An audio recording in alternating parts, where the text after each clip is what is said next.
Güllür keşmin saylap gülüm, bir senin didarın isleyer bugün. Sen bilen gözülüm tuzum bal toyun, seni sevip geçip dursa her günüm.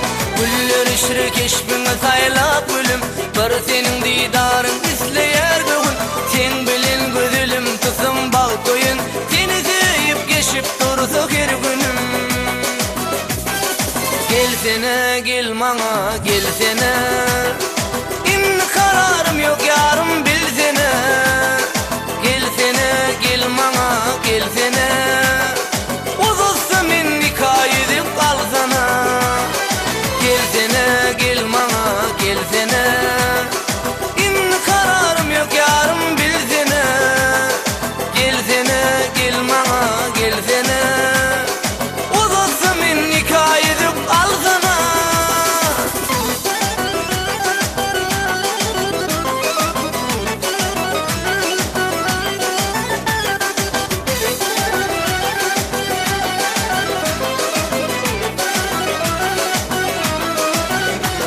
Mecnun sevgim görüp yüzüne sıyılır, aşıklar teredip bir de balık diler. Şahirler de sana sevgimi diyadar, karışıp dur aşığın gelsene ya. Mecnun sevgim görüp yüzüne sıyılır, aşıklar teredip bir de balık diler. Şahirler de sana sevgimi diyadar, karışıp dur aşığın gelsene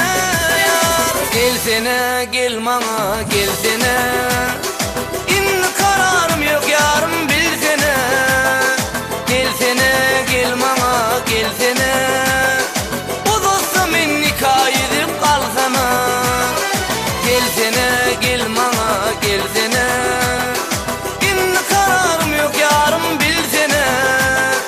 Gelsene gel bana gelsene, uzatsa men nikah edip kalsana.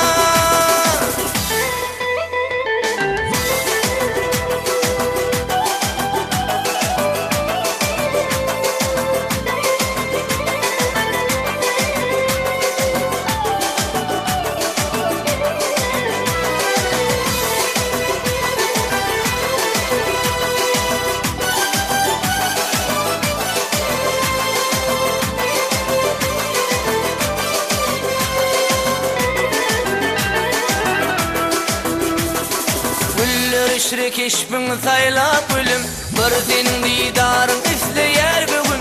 Sen bilen gözülüm tuzum bal toyun, seni sevip geçip dursa her günüm. Güllür keşmin saylap gülüm, bir senin didarın isleyer bugün. Sen bilen gözülüm tuzum bal toyun, seni sevip geçip dursa her günüm. Gelsene gel bana